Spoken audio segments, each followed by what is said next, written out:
Hey everyone, it's Matt again. Today we're going to be queuing up for a KTK Fate Reforged Swiss draft. Let's see how it goes. The last one went very well, but that's not what's to be expected of my level of play.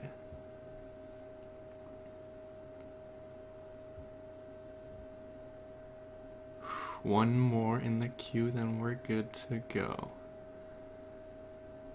As usual, hoping to open up something of money, and if not that, at least win the good rare lottery for Fate Reforged, because some of the rares are fantastic and some of them are absolute rubbish. We hit fantastic. We're gonna take the Archfiend of Depravity because it's better than the Mardu Strike Leader, I think. 5 mana, 5/4 flyers, it's a huge bomb, and it has an ability on top of that. Who doesn't love that ability? Unfortunately, the next best card in the pack is the Mardu Strike Leader. After that, probably the Angler in my book, so, you know, kind of awkward. Some people will probably disagree on this, though, so maybe we'll get lucky. Soul Summons will Shakma, probably other noteworthy cards. Shakma's probably a good card. I never have played it, but there's a lot of 1 toughness roaming around in this format, and that surely punishes 1 toughness. If we wheel a land, that'd be fantastic. Probably not happening. Follow up. Okay. Probably taking the Mistfire here. Avian Surveyor and Bathe in Dragonfire, also noteworthy cards. Bathe in Dragonfire probably goes better with Archfiend because black-red is a real color combination. However, Mistfire Adept is a very, very good card. Probably the second best uncommon in Fate Reforged, behind the guy that bolsters an over creature you control with a +1/+1 counter on it. Attacks, tap a creature. Other than that, a white uncommon that I think is 5 mana. I'd say Mistfire is the best uncommon in this set.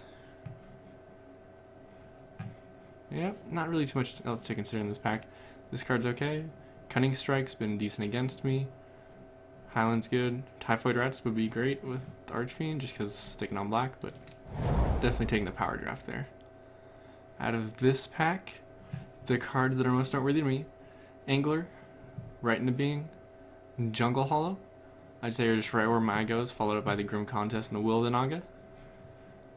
Channel, mentioned it before, okay card, however pretty easy to fizzle if you know what you're doing. Sometimes sandblasting your own creature is the right move, as I believe we saw in the GP this past weekend. I think I'm going to take Right into Being here because it works very well with Mistfire.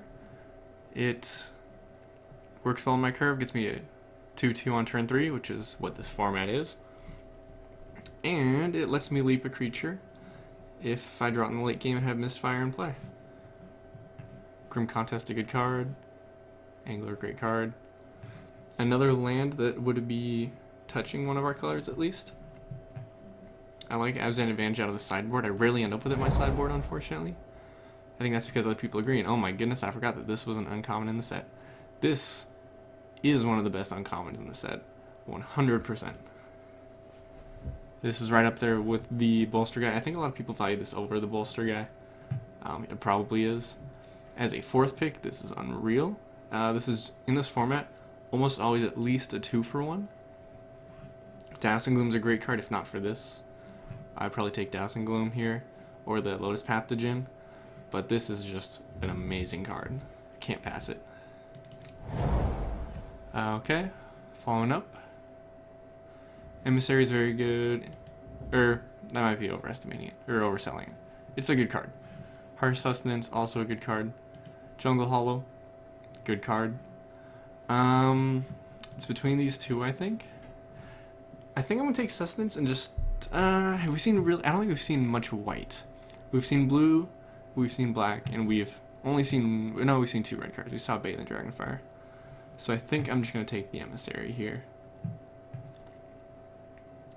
These are definitely the 2 best cards in the pack. I think Hunt of the Week probably is also up there. It's probably these 3 are top tier. Land's also noteworthy. Nothing else is really that good. Temur Battle Rage sometimes does good things. Okay. Good pack. Looks like we're probably in the right colors right now. So, Frostwalker is a very good card. I like Ride Into Being a lot. Grim Contest, also a good card. We've seen a couple of these, I think, so far. So it's between these two. I'm really not sure which one's the best card to have. Given this deck, however, I think I'm going to take the Ride Into Being, because I think it works very well with the Mistfire, like I mentioned. I could maybe get some sort of a Manifest type theme going. And Frostwalker is good. I know that at least once I'm going to make the mistake of targeting it with my Mistfire Adept and having to sacrifice it. And this feels Delve, which I think is important in this format. I'm going to take a 2-drop. I lied.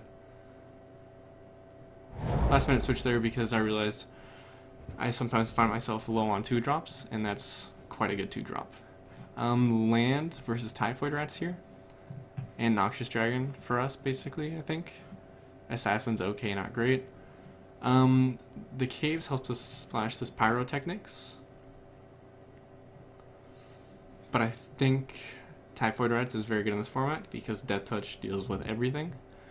And it's almost always trading up, even if it's just for a morph, it's trading for their 3-mana card, which is a little bit of tempo. This is a pack. I don't really like anything in this pack. So, our options here, Mardu Scout, which doesn't look like it's going to go into this deck. Tassigur's Cruelty, I don't think I've ever played it.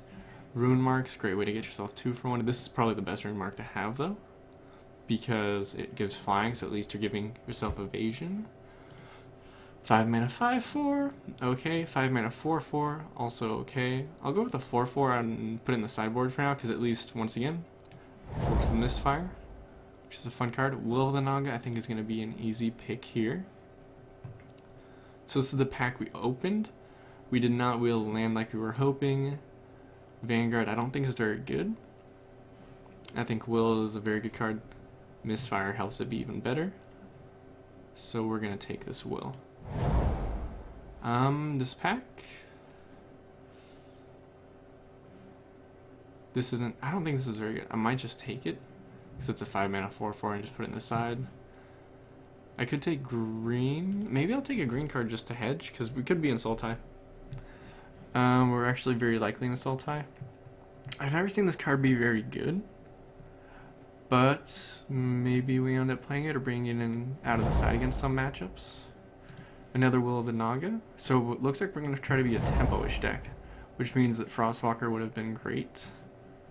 I already have one of these on the side. That being said, none of these are very good, so I'm going to take another for the side. Formless Nurturing, I think, is the most likely to be played. Neither of these is very good. I'm going to bring in, or take the Counterspell, and Defiant Ogre.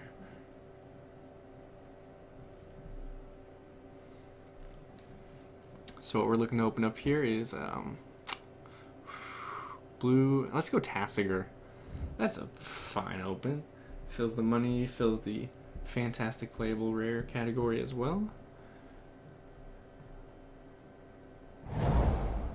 Ah, Crater's Claws. Man, I guess we're going to have to settle for that card, which, for the record, is a very good card, which means we're going to want to start taking some fixing so that we can splash this red.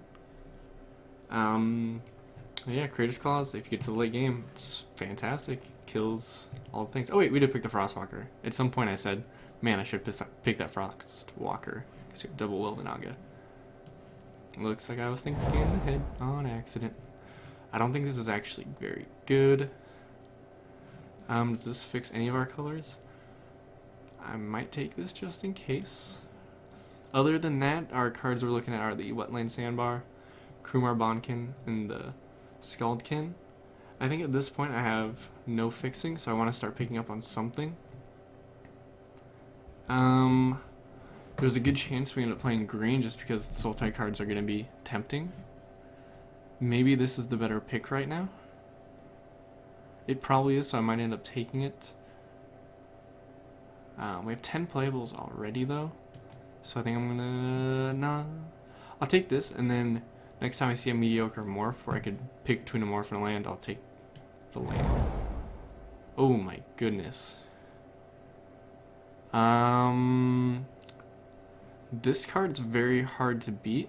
I want to take it, like, the right pick here probably wins Scout.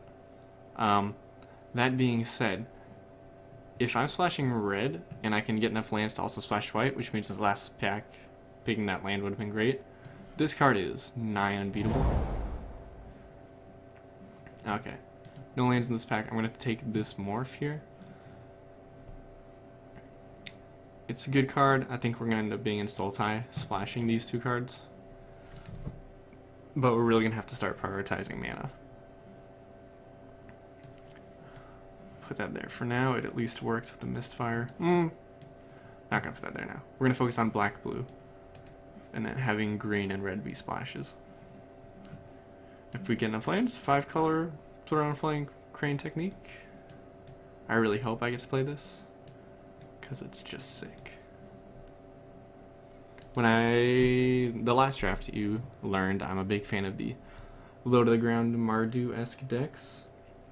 Go wide after getting in some damage early, finish them off with a Trumpet Blast-esque effect, not necessarily Trumpet Blast. War Flare is much better, as is the one in Cons. But Flying Crane technique is the best version of that effect that you can possibly get.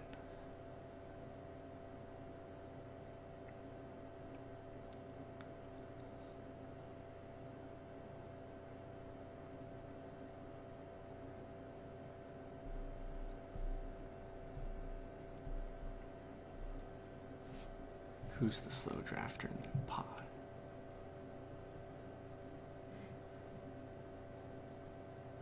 I guess we can shrink this down. We don't need it for now. This pack, I think I'm going to take this morph. So, Tranquil Cove lets us splash Flying Crane technique, but that seems like that's pretty low on our priority list right now. I'm trying to, get playables. And if I want lands, I want lands that are blue and black and red for now. I don't want to, be prioritizing this too much. Like this land. We'll take this land now because I want to play Sultai, because Sultai has some great cards.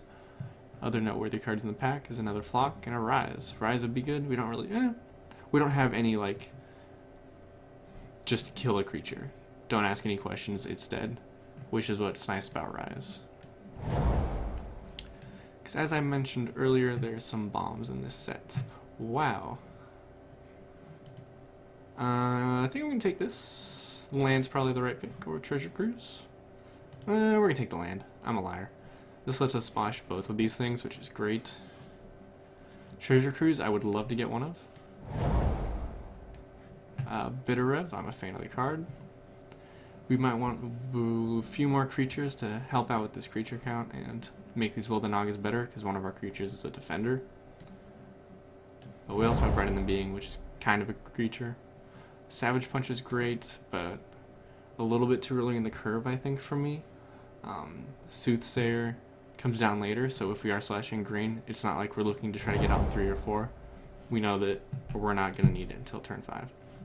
This pack, I think I value making my early curve better, because it looks like we have some decent late game. So I'm just going to take it 2-1. Simple as that. Though, how sick is it if our opponent Arc Lightnings, Frost, Sandbar, Emissary? Force Away, fine card, especially with Mistfire. Scout, if we were more Sultai, I would consider, but we're not. Ooh, Rise, I like it in the side. We might play, some split of Rise and Will. Whoops. Let's combine these cards. Get in the side. Get in the side. So, now we're going to be looking for mana fixing because we only need 5 more playables and some good creatures, or a Sorin. Sometimes you take the money card immediately. If you notice, there was about 0 seconds of delay between me seeing Sorin and me clicking Sorin. No need to look at the rest of the pack. The Abzan Falconer is a very difficult card to beat. Soul type Flare maybe would end up in this deck if we get enough fixing. Glacial Stalker would probably get in this deck.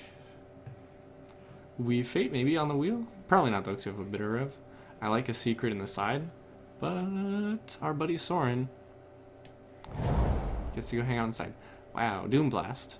Talk about bombs. Talk about fixing, because that's what's more important.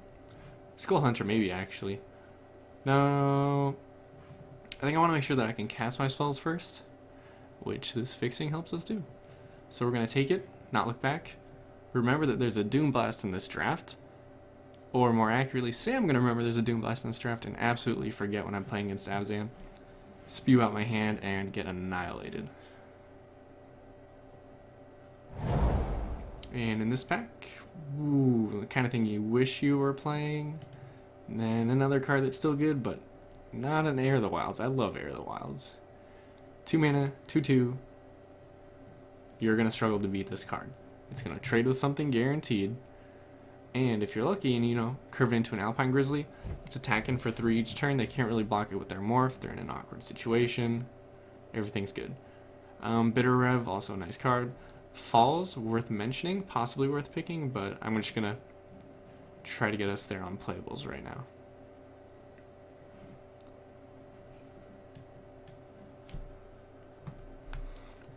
Ideally, I want to get, you know, 2 more lands, and then a few more playables. I have some cards on the sideboard I can bring in and not be super happy about, but not be angry about. Like if I have to play a Formless Nurturing, yeah, not a great card, but I'm not going to pretend I haven't played worse in this pack. It's between Injury and Stalker for me. Treasure Crew is a very good card, but I think I just want a form of removal here. Though that might be wrong. I think actually Stalker. Given the double will the Naga, this 4 power is really relevant because we might just be building up a board state until we can do some crazy swing in, will the Naga to, you know, trigger this, give something flying, tap down some guys on the ground, and get in for some big damage. Chief of the Edge is a good card. Bitter Rev's a good card. Get punished for the Glacial Stalker I took last turn. I should have taken the other consideration. If I really wanted to play Flying Crane Technique, I would take this. But our deck doesn't have enough creatures to want to play Flying Crane Technique, so I'm going to take a Stalker. This pack, I'm taking the land. Woolly Loxodon is great. Probably something I would look to do in this, but I'm going to try to be committed here and just take the land that I know I need. Ooh, we don't have the deck for this card, but I love this card. So it's between these two. As I said earlier, Soothsayer, probably the better pick because it requires the green mana later in the game, which is a huge difference than trying to get it earlier. But that being said, the Kin Tree, I probably don't want to cast until after I have a Flock, a Glacial Stalker, or Soothsayer out. And I think I have enough things with the big butt that I can take this and understand that it's going to be like a turn 4, turn 5, 2/2. Or maybe I can play something else with it. So we have 3 creatures in the 2 slot, 1 in the 1 slot. So Sandbar is much less tempting. Trap Essence, though a temptingly entertaining card, is not actually very good. I'm thinking Sidisi's Pet just to fill up this slot a little bit. It does good on defense against any sort of very aggro deck. Not a card I'm super happy to play, but I'll put it in the board for now, or put it in the deck for now.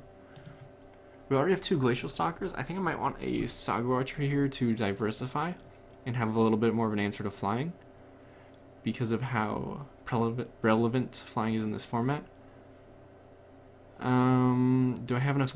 Do I want to do that to my deck though in terms of color is the real question, to which I think the answer is I don't really want to do that. Plus side, I can morph it and then try to trade it for a 2/2, so I'm gonna take it. My hand may have been off the mouse there and I was probably gonna click out of it, but I didn't. So, whoops. Timer is low. I don't think I really want... Like, I'm not going to play either of these. Cancel is going to be too hard on the mana. I'm just going to take another right. Trail on the wheel. Nobody lived the dream. Kind of disappointing. That's, I think, a dream everyone has in this format is to build the trail deck. Water Whirl I've never played. I really want it to be a good card, but I don't think it is. Ideally would have had another land or two in there somewhere, but sometimes I'm greedy and don't get enough lands, and this is one of those times. So now, because I messed up the deck, we're gonna put everything the way it probably should be. So this is a 3, this is a 3, because we're gonna be morphing those. Let's group creatures separately, actually. This is a creature. This is a later game creature.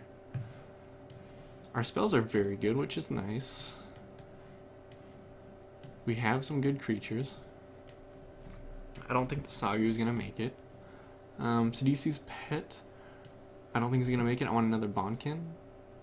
So what's great about this is 5 power, 5 power, 4 power, 4 power. This can help make this Will of the Naga very good by making them take a lot of damage. We only have 4 lands. So I think this is the best way to build the deck in terms of playables.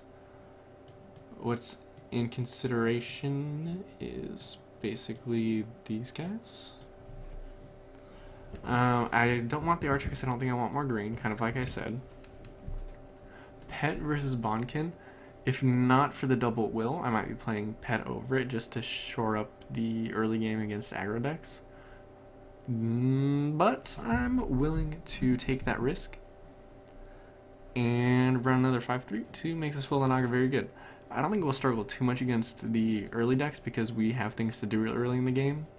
Our spells are what we play in the late game, which is nice because that means we have a board presence in the early game.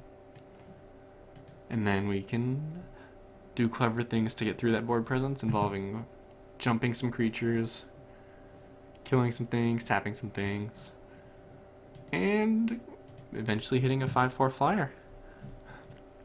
So now let's figure out the mana requirements. We go to the age-old tradition of paint that I think I have to... Yep, there we go. Paint. So looking at this deck, what we have blue, black, whoops, black, blue, red, green. Green, we have 3. Oh, let's hide that top. So green, we have 3 sources, or 3 cards that require it, in Kintry, Soothsayer, Abomination. Red, we have 2, Pyrotechnics and Crater's Claws. Blue, we have 1, 2, 3, 4, 5, 6, 7, 8, 9, 10, 11, 12, 13. In black, we have 1, 2, 3, 4, 5, 6, 7, 8, 9, 10. 10. Just like last time, Bonkin, that only count as 1 mana symbol, because although there's 2 up here, I know that there's only 1 in the morph, and that's what I'm planning on doing most of the time. So this is what it looks like. What we have in our lands is... we have 2 red already, 3 green already, 2 blue, 1 black. And let's move this over here just so that we can make things easier to see. What we're gonna have is 14 lands left over. So 14 slots open, I should say. We know we're going to mainly want this to be black and blue. If we said 7 and 7,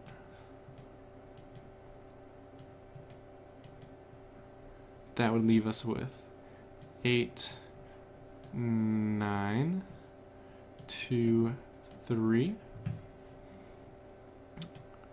which It's a little bit risky in terms of our splash. It would probably be nice to cut out one of our green or blue, or green or red cards. So maybe this Kintry should be up on the line. Or up for replacement, I should say. So if I took out the Kintry, I could place Saga Archer over it and feel okay, because although it's green, I can still do something with it when it's in my hand and I don't have a green source.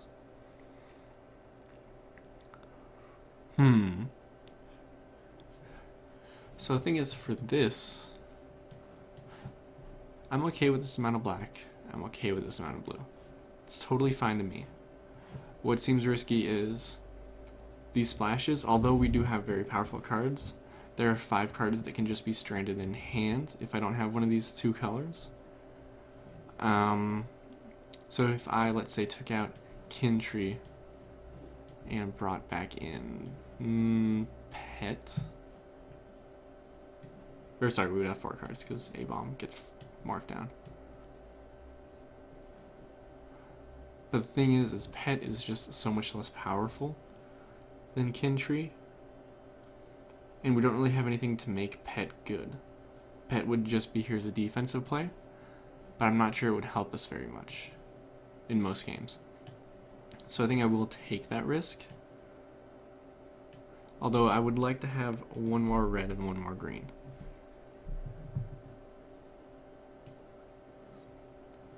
So realistically what I would want here is 3, 4. So 2 more lands would have gotten us there had I been more disciplined and picked 2 more lands.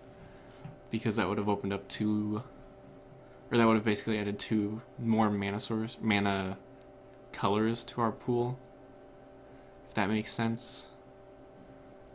Because if we had 2 more duels, this would be like 6 and 6, let's say, if we had one that was black, red, one that was blue, green. But then these numbers would have just been higher. So it would have been 6. Here's how I should say. 2 and 3 is what this would look like, right? So I'd have 2 blue or black sources in duels, 3 blue sources. I would only be adding 6 to each of these, still ending up with these numbers. But then that would free up 2 more in here. So this would be 3 and 4. May not have explained that perfectly, but basically saying, hey, I got 2 more duels, this would be much better. So what do we want to do given our situation? Low amount of time on the clock, so I am going to add now but not submit.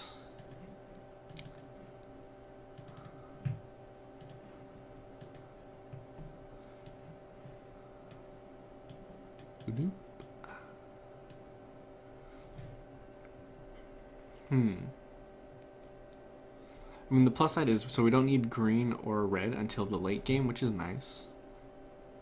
And we do have 1 bit of rev at least to dig. I think we are going to end up running it like this. And just being aware that there is a chance that we get stuck with a card in hand that we can't cast, and that'll probably happen fairly often, but it does up the power level of the deck so much by having Crater's Claw and Pyrotechnics, and by having Kintry and A-Bomb. Maybe Soothsayer could go, but once again I'm running into the problem of I don't think there's anything I really want over it. I guess, so Soothsayer's not going to do too much attacking. If I replaced it with the Sidisi's Pet, that might be okay, and that might make this look better, which I think we might actually end up doing here. Pet's not great. The alternative is actually, instead of Pet, if we want to impact, we can run Rise. And because we have a decent amount of black sources, that should be okay. We'll end up with 8 black sources. Rise is a late game card that requires double. I think I'll go with this just to help not get stranded with cards in hand, because I think that's an important aspect of the game. So thanks for tuning into this draft video. Round 1 should be posted in the comments section down below, or video description I should say. So I will see you guys there.